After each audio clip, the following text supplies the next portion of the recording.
Yo, what is going on, guys? This is Clutch City Entertainment back with another video. Today we're going to be talking about the Houston Astros, and more specifically the Houston Astros All-Star selections. And as of right now, well, not as of right now, in general, the Houston Astros All-Stars were Michael Brantley, Jose Altuve, Ryan Presley, and Carlos Correa. Now, you might think that we had some snubs, as in Yordan Alvarez and Vladimir Guerrero, not including Alex Bregman because, he's injured and he's probably going to be out for a couple more weeks. But I'm just here to give my thoughts on, if anybody was snubbed and who actually deserved it and how great they've actually been playing. Now, as for the no-brainer, Jose Altuve, who I think everyone knew would be an all-star because he's a unanimous top two second baseman, and people would actually put him in the conversation for the best second baseman if people actually liked him, but they don't. So we're gonna have to live with him just always being seen as the second best second baseman, which isn't a problem because he still produces for the Astros, and that's obvious. That obviously will never be a problem. He is having a good year. Definitely not a Jose Altuve-like year. He's not been great in terms of his standards. But to be fair, they did just come off a 60-game season where he was injured. So I think that's a little more fair. However, I don't think that it's really that excusable. He's still been great, obviously, still been an all-star, but I just don't think that this is very like him. But that is also coming off a bad stretch. He's been not bad, but he has not been playing like himself recently, and that's fine because he's still great and still produces defensively, still gets on base. And you really can't ask much more from him. Now, someone who was almost snubbed from the All-Star game, which would have been criminal to happen, would be Carlos Correa. I saw that he was third in votes behind Bo Bichette and Xander Bogaerts, which is, I don't like that at all, because I think he's the second best shortstop behind Tatis.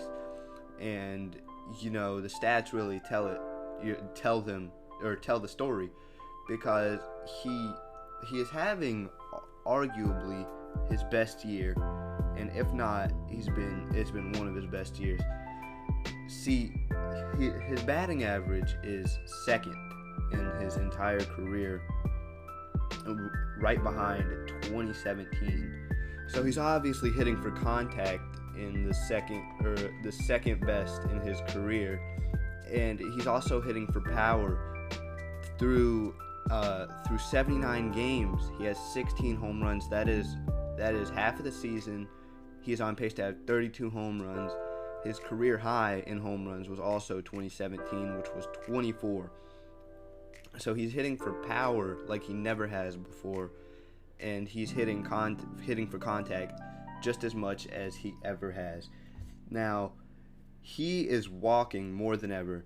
He has a .398 on-base percentage, so he's almost walking 400 without even batting 300, which is insane. So he's getting on base a lot, he's hitting for power a lot, and he's hitting for contact at almost a career level. Not only that, he's the second best defensive shortstop in the league, right behind Andrelton Simmons, because I don't think anybody's ever catching up to him. He's crazy. But he's the second best defensive shortstop in the league, having a career year hitting in power, and having a second best year hitting for contact, while also walking more than he ever has before. That's insane. And people thought he would play worse because he's on a contract year, and people would say he'd get nervous because he's trying to get his money. But he's honestly playing up to the amount of money he wanted. And to be honest, he's probably going to get more than what he wanted in spring training if it's from the Astros or from another team. I personally think the Astros will re-sign him because I think that he wants to be in Houston. It's just they wouldn't give him the money he wanted.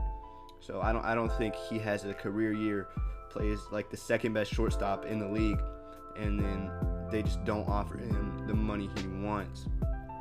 Now, Michael Brantley, he is having one of his best years yet, if not his best. He's not hitting for a lot of power, only 5 home runs on the season. However, that is not that big of a deal. He is 34 years old, which I know there's some other 30-year-olds who hit for power, but he's never really been a power hitter in his entire career. He has a .502 slugging percentage, but he doesn't like hit it out of the park a lot, which again I don't think matters because he hits for contact, and he's batting .340. That leads the AL. I'm not sure about the entire league, but that leads the AL. So he's leading the AL in batting average, and you know, this one was kind of a no-brainer. If anything was a no-brainer, it would be this one, because you know, a lot of all-star voters, they just look at batting average and you know how much they get on base, and Michael Brantley does that a lot. He has a .384 on base percentage, so he's obviously getting on base, which again, just back to Carlos Correa, shows how crazy he's been this year, considering he's not even batting .300 and almost has a .400 on base percentage. So he's been insane. And you know, there's not a lot to say about Michael Brantley. He's been great this year, and he's having possibly his best career year.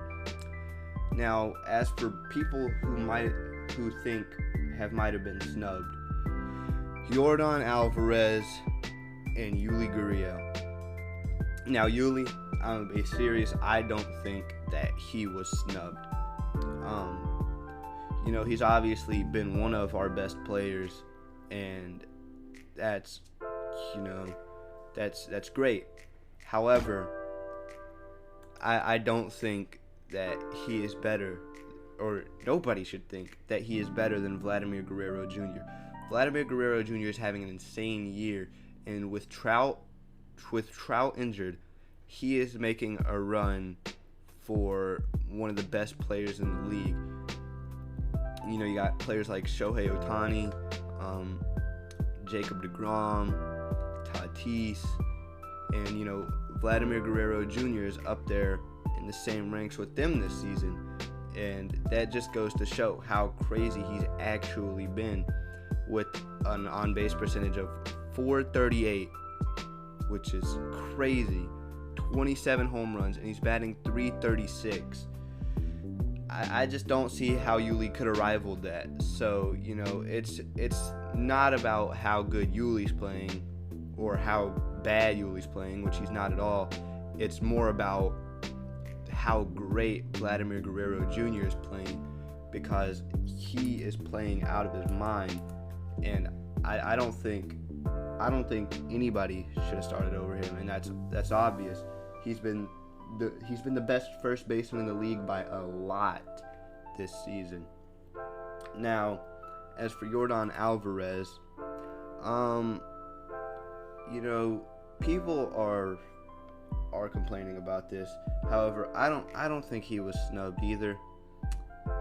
He's played great, and I just don't see it this year. I think next year he can make it. However, he's striking out at a career rate right now. Through 87 games in his first season, he struck out 94 times, and through 69 games this season, he has struck out 75 times. Now, with him supposedly playing the whole year, which is what we're hoping for, that obviously gives it an unfair advantage against his rookie year, considering he only played 87 games but struck out 94 times. So he's obviously, if he could stay healthy, he's obviously going to strike out. He's going to have a total strikeout more than ever. But even then, his strikeout percentage in 2019, his rookie year, was 25.5, and now through 2021, it's 25.7. But there's a very clear difference between those, because whenever you look at walk percentage from 2019, from 14.1 to 2021, it is now down to 7.9%. That's crazy. And I think he'll be better next year, and I think next year is whenever he'll get his first All-Star appearance, and I think he deserves it. He hasn't been playing bad by any means. He's been playing great, and he's been exactly what we needed him to be.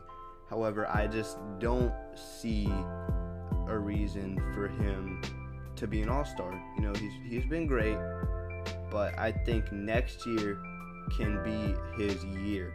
And I think that, you know, a lot of people love Yordan for a reason. He's 24, and he's playing out of his mind. You know, he's a big key to the Astros' future. You know, you got minor leaguers like Jeremy Pena, Pedro Leon, Corey Lee. You got players right now that are part of our future, and Alex Bregman, Carlos Correa if he resigns, Kyle Tucker. And I think the biggest part of that is Yordan, because once he becomes a better fielder, if he ever does, which if he doesn't, it's still fine, because, you know, he's one of the best designated hitters in the league. But once he becomes a better fielder, he will be insane. You know, him being able to actually go out there and play defense will be huge for the Astros, especially because Michael Brantley, he's getting older, and if we re-sign him, he's gonna have to play designated hitter. You know, you can't bank on him to be in the field his entire career. And you know, we've actually seen that a little bit. We've seen him, you know, play on the field a little bit this year, and you know, he hasn't been bad whenever he's done it. But I feel like there's still work that he could put to become a better fielder, and then I think that will, you know, truly make him one of the superstar players in the league. Now, that's the end of the video. Hope you like, enjoy, subscribe. Make sure to let us know down in the comments who you think was snubbed from the All-Star game, if you think anybody was snubbed. And I'll see you in the next one. Peace.